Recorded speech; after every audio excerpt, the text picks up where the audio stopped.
So, Yaniv, your PhD thesis, it's about Wittgenstein ethical thought.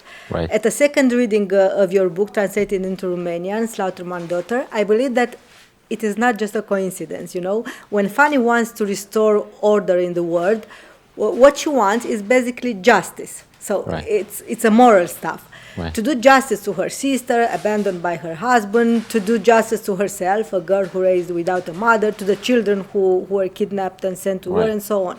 But what is justice, and how accessible is it to us?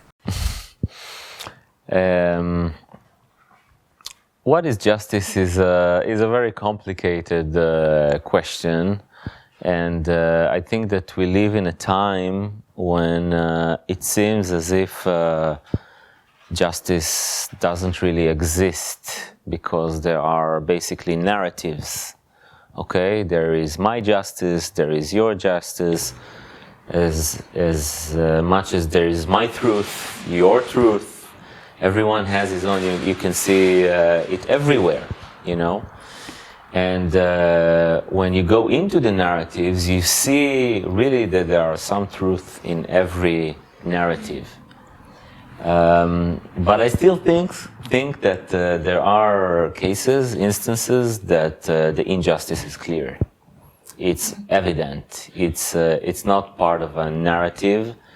It's obvious. It doesn't need any arguments. You know, for me, the most basic example is animal rights. Okay, it's clear that you know, we shouldn't kill animals, although it happens everywhere all the time, and most people in the world eat meat. It is still clear that this practice is unjust. So I think that in many cases like that, and you can see it in the world today everywhere, you can see it in Russia and Ukraine, you can see it in Iran, you can see it in Israel. So there are some cases that you don't need to explain it. And this is the case that I believe the book talks about, which is a case of men, Jewish Orthodox men, controlling the community in many ways, and the rules are usually meant to keep the man as free as possible to do whatever he wants, and keeps the woman at home with kids with very strict boundaries. And even when the man leaves for, I don't know, 5, 6, 7 years, the woman can't do anything. And I think this is one of the cases of injustice. And by the way, it still exists today. I mean, the Jewish Orthodox law is still like that. A woman cannot divorce a man unless he gives his consent. Even if he disappears, even if he is gone, even if you can find him, she can't get a divorce. Because we are talking about justice, there are many perverted forms of justice, let's say it. In the name of absolute justice, revenges are made, war are fought. But what does compromise mean when two forms of justice are confronting each other? And of course, you know the question. Is it the case of Israeli-Palestinian conflict? Well, in Israel, it's if you look at both narratives, you see that each of them has a really deep truth in it. Because the state of Israel was justly formed to defend Jews all over the world after what happened in World War II, but not only in World War II, even before that, you know, in the Russian Empire, in Europe, in the 19th century and the 20th century. And the Palestinian narrative is also completely justified because they lived there before most of the Jews came. I mean, there were always Jews in Palestine, but they were a very negligible minority. And when a lot of Jews started to come to Palestine, then a lot of Palestinians started to resist. because it completely changed their life. It completely changed their aspirations as a nation that was starting to.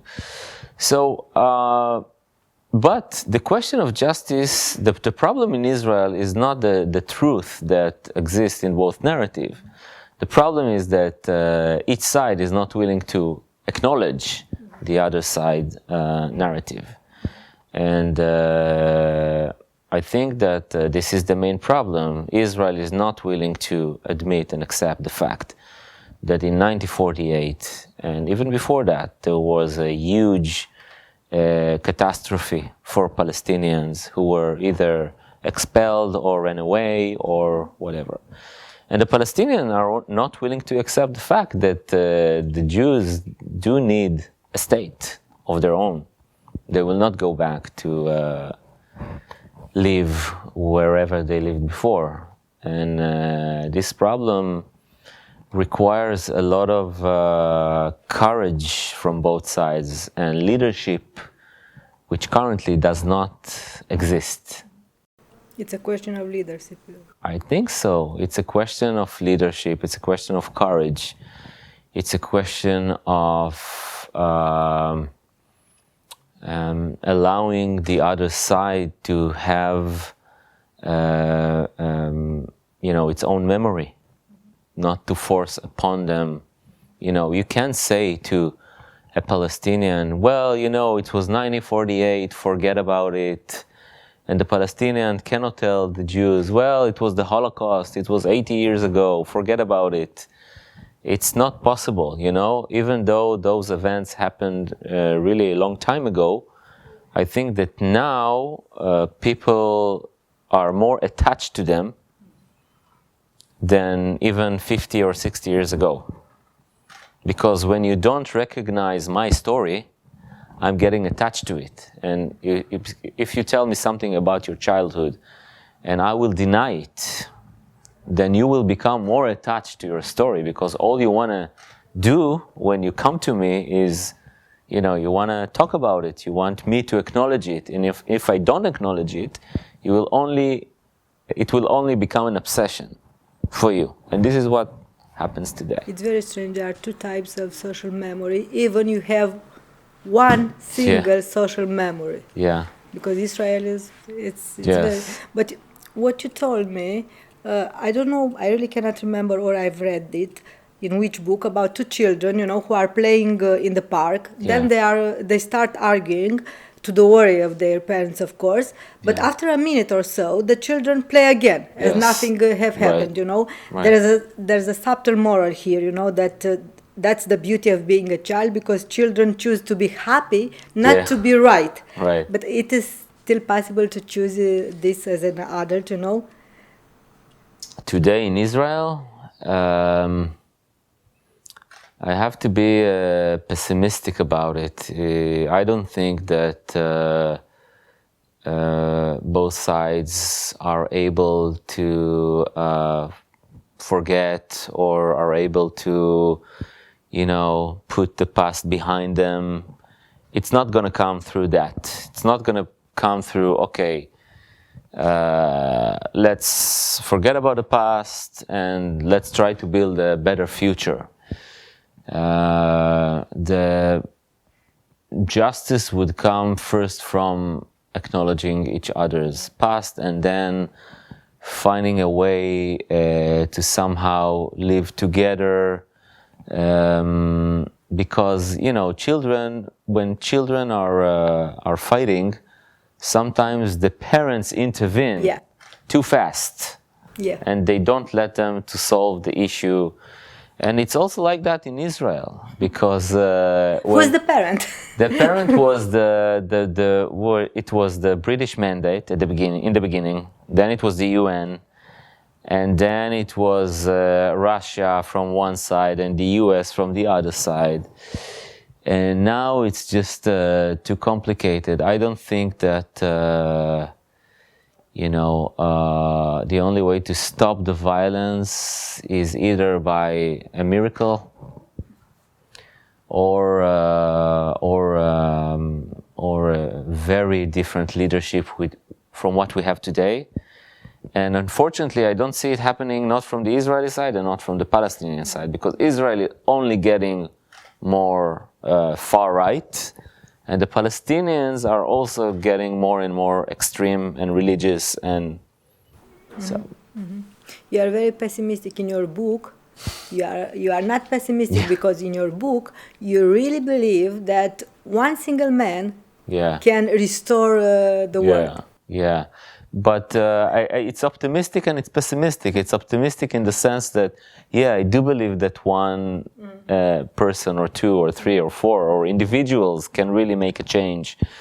On the other hand, it needs to be someone like funny, like, it needs to be someone out of this world in a sense. Right now, I don't see anyone from either side that can do the change. So we are just waiting for things to get to a point where there's going to be some kind of a catastrophe or some kind of, you can never know, but this is how it is today. Okay, so in your book, Fanny, what she does, her quest to repair the world originates in this injustice done to her sister. Yes.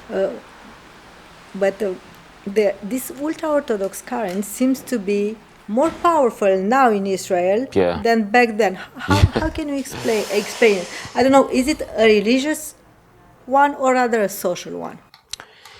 It's the Orthodox sectors in Israel are getting really, really strong, and it wasn't like that before. One of the explanations is very simple. It's a demographic explanation. These families, they have on average 8, 10, 12 kids. This is a really traditional abidement by the Bible to bring as much kids as you can. So you would see families with 15 kids, with 18 kids, with 10 kids. This is very common.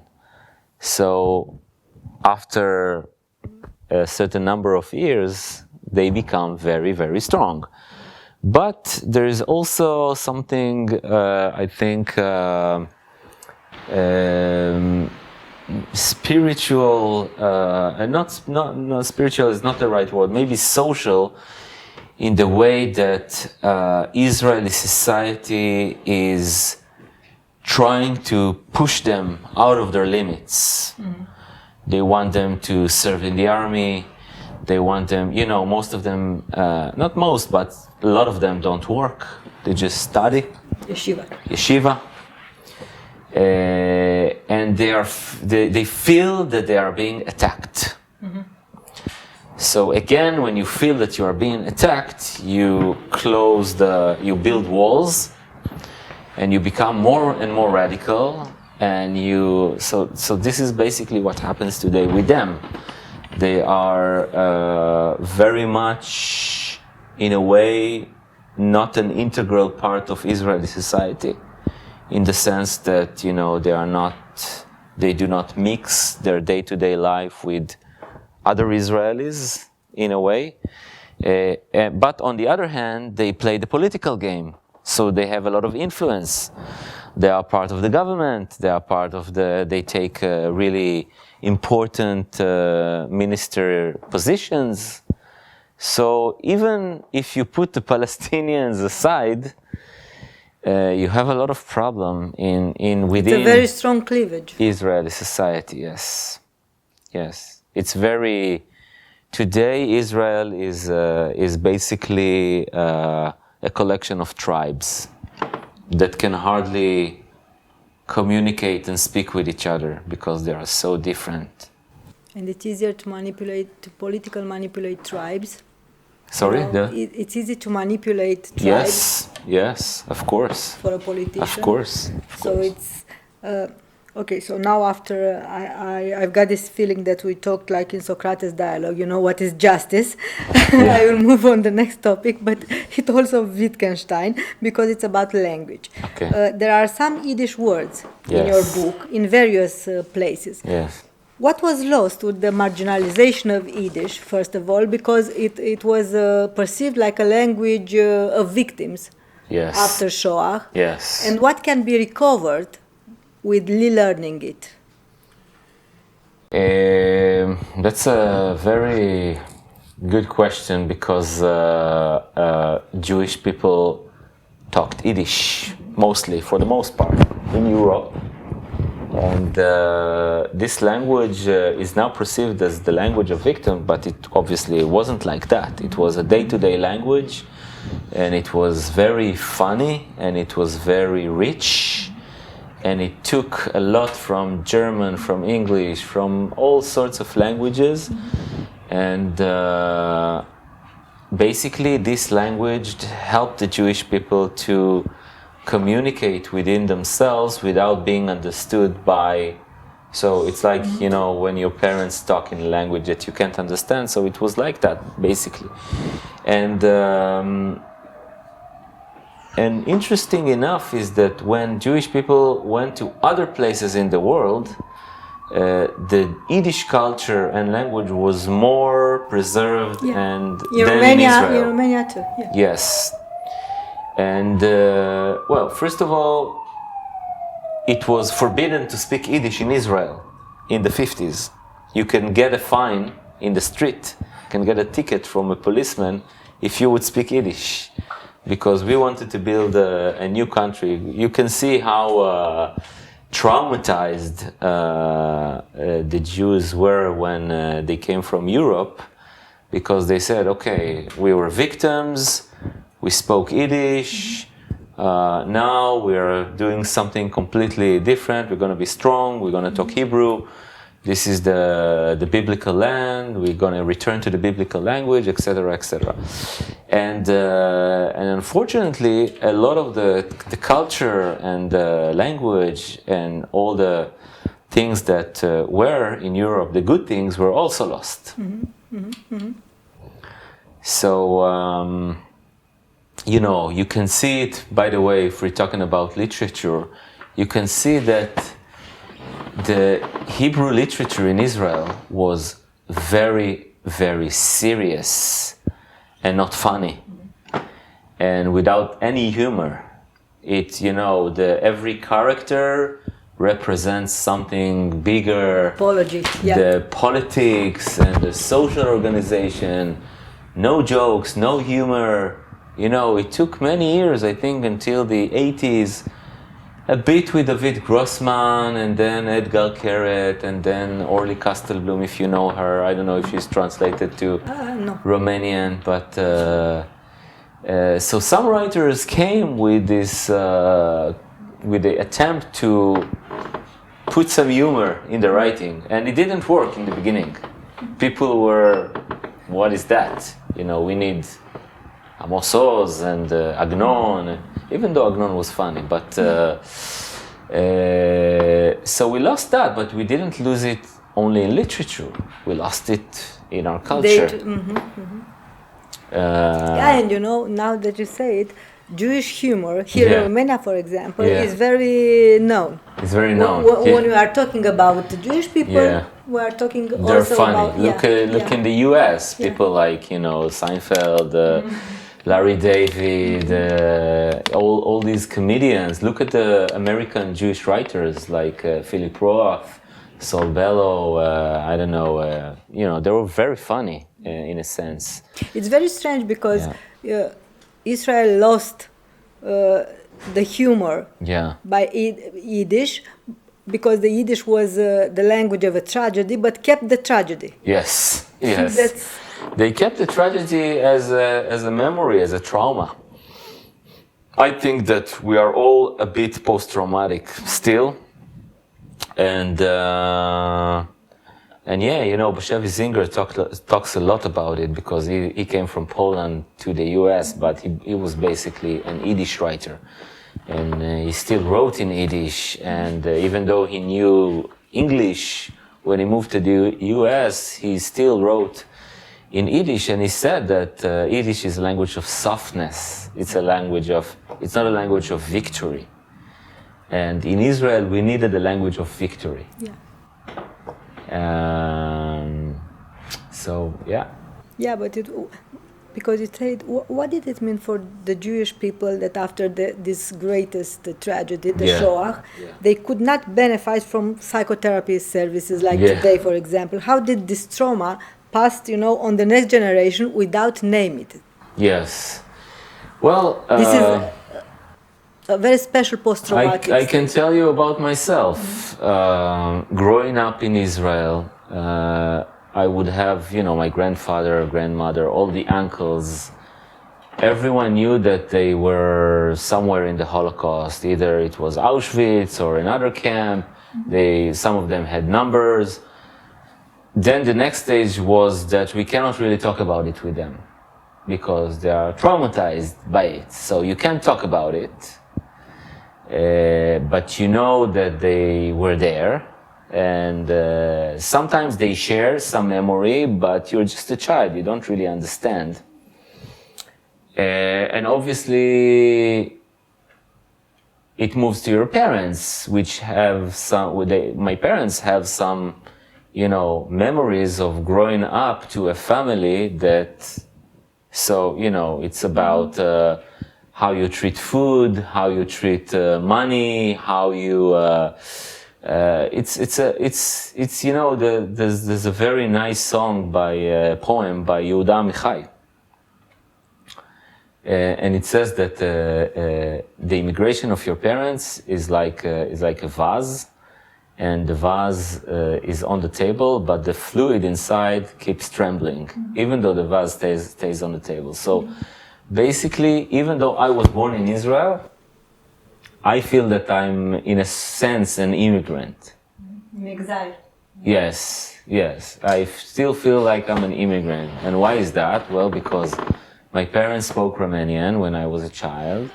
And my grandfather has this tattoo from Auschwitz. And so, in a sense, my childhood memories are partly in Israel and partly in Europe, in Eastern Europe.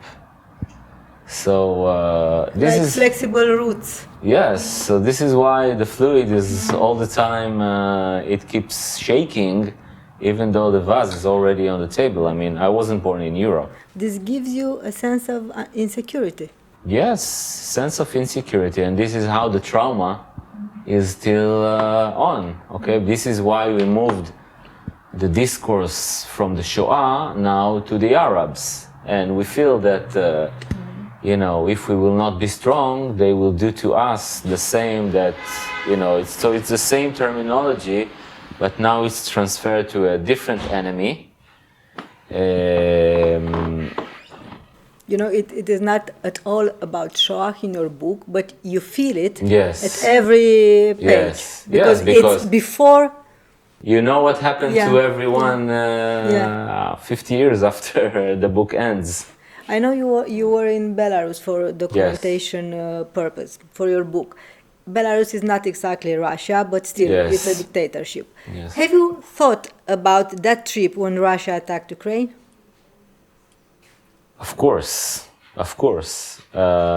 When Russia attacked Ukraine, first of all, when I was in Belarus, I was amazed to see how far they were backwards in terms of, I went to Motul and Baranovich, and I was sure that I'm going to find modern cities, but they are still much like the book, like 19th century books. And I saw the fear of people when I tried to talk with them about politics, about Lukashenko, about their state. We used to sit in a restaurant and they were like, no, not here, only in the car, only in private rooms. Yeah, we know that from communism. Yes, of course. So they are still there. And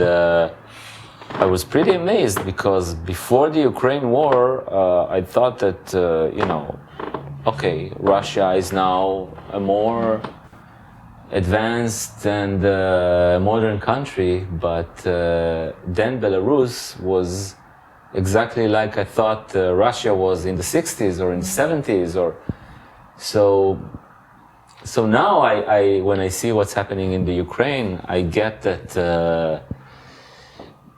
the roots from the 60s, 70s and 80s are still very deep in Russia as well.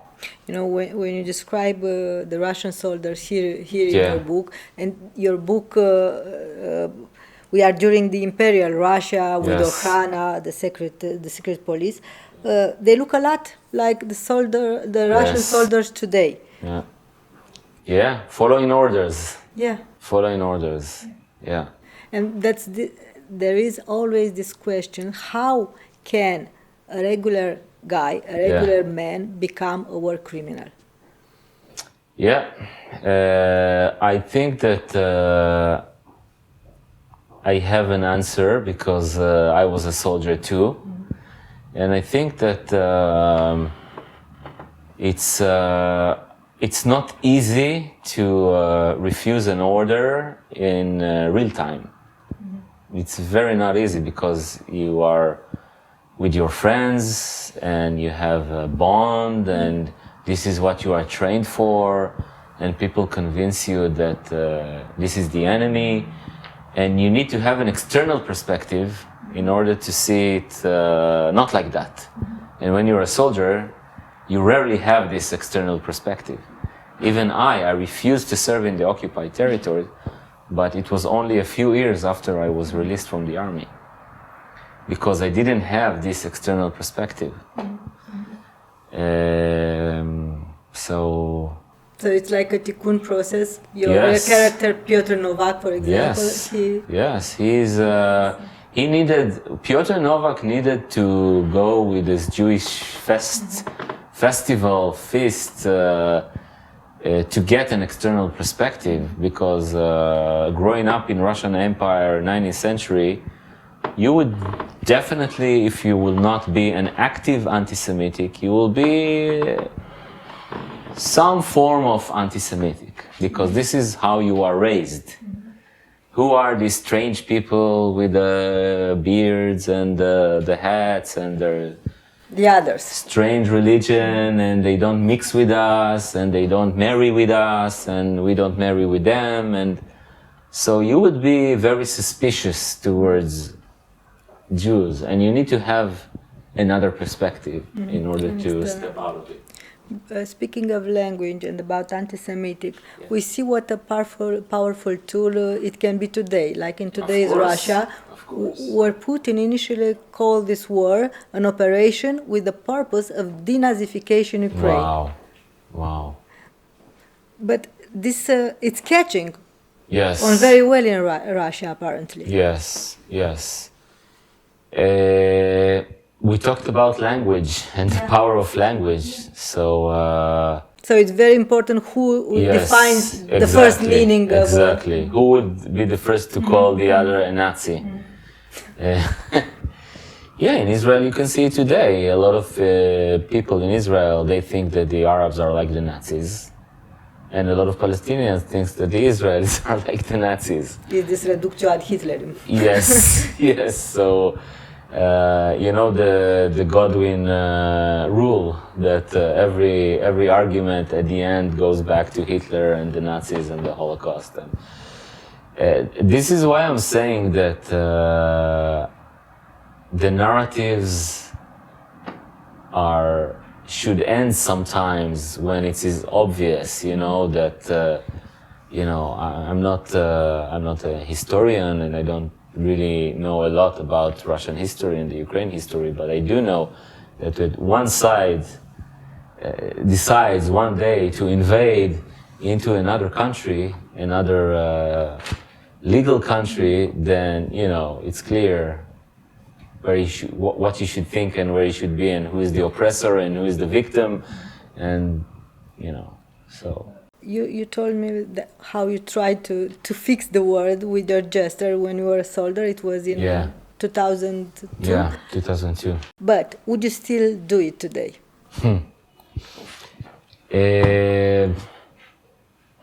It's a good question. I think I would still do it today, But Israel changed since 2002. When we did that at 2002, there was a feeling that we can really change society, change something real in Israelis. You don't believe it? Perception. And today I think that if I would do it, I would do it just to raise a moral voice. So for the history books. Back then it was about justice and hope, and now it's about conscience? It's about conscience and maybe, living with myself, knowing that I don't want to do these things and, for my own history and my own, but I don't think that today it can really affect as it did in 2002, because it really made a change in 2002. And it influenced a lot of people, and even when Israel retreated from Gaza, then one of the most important people back then in Israel, the consultant for Ariel Sharon, the prime minister, he said that one of the three main reasons for Israel to retreat from Gaza was this letter. Refusnaki letter. Yes.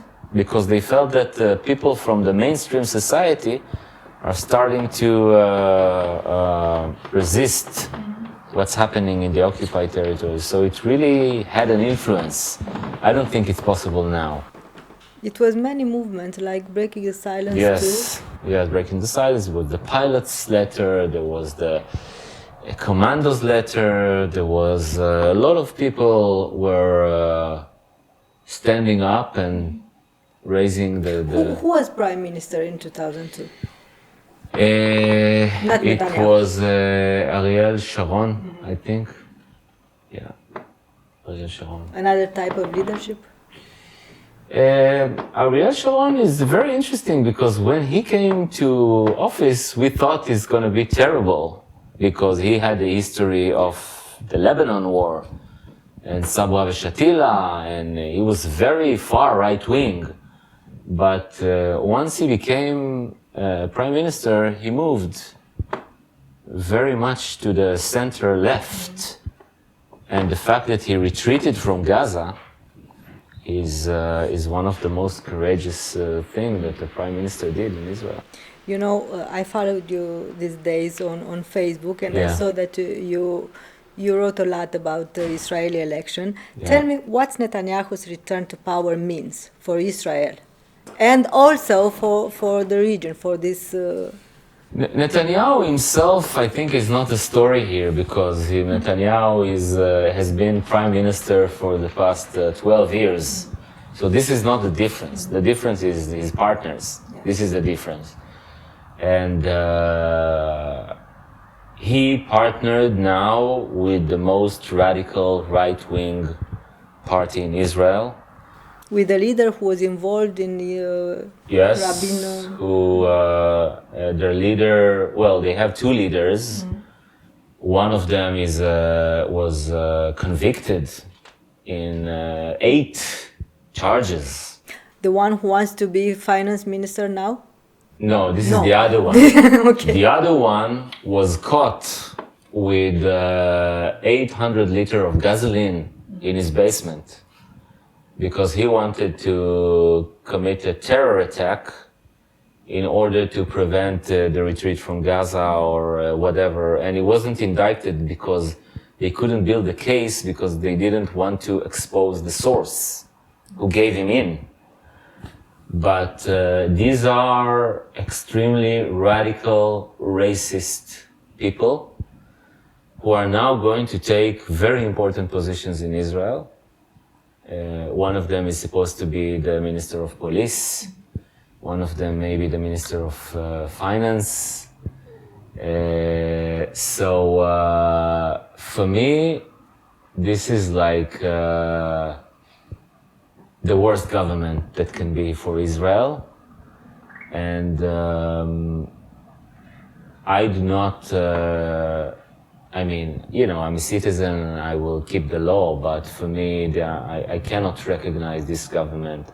I will do anything to resist it, to fight it, to tell anyone in the world, don't do business with this party. I'm talking about this specific party. They shouldn't be accepted, they shouldn't be acknowledged, they shouldn't be... This could lead to isolation. Yes, of Israel. It already does lead to isolation because, for example, the leader of reformist Jews in the U.S., which is the biggest movement in the U.S., you know, the U.S. has 6 million Jews. He said that he would cut his relationship with Israel because they are forming a government with racists, basically. But when we have radicalism on one side, yeah, it will be in reaction radicalism on other side too. I'm talking here about, of course, Palestinians. Yes, of course. First of all, today there was a terror attack in Jerusalem, but I don't think there is any connection. You know, terrorists will do terror regardless of the government. There could be a left government, and there will be a lot of terror attacks. There were last year, and they 3, were, 4. Of course. So you know, terror is terror. But if I was from the other side, I would see that basically there is no way that there could be any peace process or any prospect or any hope for a better future. This is basically what it means, because this party is coming from the really right-wing settlements. So, because the settlements, you know, there are various kinds of people. Not all of them are right-wing, not all of them are radical. But these specific people come from the very much radical. They are against gay rights. They are against, you know, LGBT. They are against, you know, the wife of when the wife of one of them gave birth, he said in the newspaper that he doesn't want his wife to lie in bed in the hospital next to Arab women who are giving birth. So we want to separate Jews and Arabs in the hospitals, whereas 20% of the Israeli population is Arabs, and most of them are, you know, not most of them, but many of them are doctors and nurses, and so he wants to separate the Jews and the Arabs in hospitals, in schools, in neighborhoods. It's really, really crazy. It's a very strong polarization because from an external point of view, all Israeli intellectuals I know, you, Eshkol Nevo, Meir Shalev, all of them are anti-Netanyahu, anti this far-right movement. But still Netanyahu was elected, and this ultra-Orthodox parties. It's all in the numbers, I told you. These sectors, which were once a minority, they managed to bring, now Israeli society is mostly construed of these sort of people. So yeah, once... So you have to build bridges between Israeli tribes, not between... Yes, but I'm not willing to build a bridge with this tribe. I'm willing to build a bridge with any tribe, the Orthodox, the Arabs, whatever, but I'm not willing to build a... This is where, if we come to the point of justice, I think that there are cases where you need to put your boundary, and this is where I put my limits. Yeah, of course. In our previous interview, it's my last questions, you told me that if anyone wants to really know Israel, he have to enter not from the front door. What about Romania? The back door. What about Romania? Because now you are in Romania. You tell me. What's the backyard of Romania? Did you discover it? Well, I did. I told Ioana yesterday that I'm a friend with one of the journalists here, Jovi. I forgot his last name. I believe. And he posted something about the fact that most Romanians think that life in 1989 was better than now. And for me, it was a huge surprise because I thought that all the Romanians hated the communist regime but Ioana told me, and I completely agree, that at the end of the day, it's the economy stupid, you know? Everyone knows that. Not only that, it's like in Dostoevsky, you know? Between freedom and security, what you will choose. In Israel, I believe it is the same, justice or security. Exactly. It's an unjust choice. Yeah, and probably a lot of people feel insecure in their financial position, in their, I don't know, national position, in their identity. So I think maybe this is your backyard. Yeah, the communist post-traumatic generation. Yes. Yeah, and it's quite the same because our parents, for example, don't tell us a lot about communists because maybe they feel a little bit guilty because many of them collaborated in a sense with. Yes. So it's all about the social memory and how we managed to build it. Because, you know, in Germany, for example, there was an entire generation of children who asked their fathers, "Father, how could you be a Nazi?" Right. In Romania, we didn't have this movement. Right, right. So it's a cleavage. Thank you very much.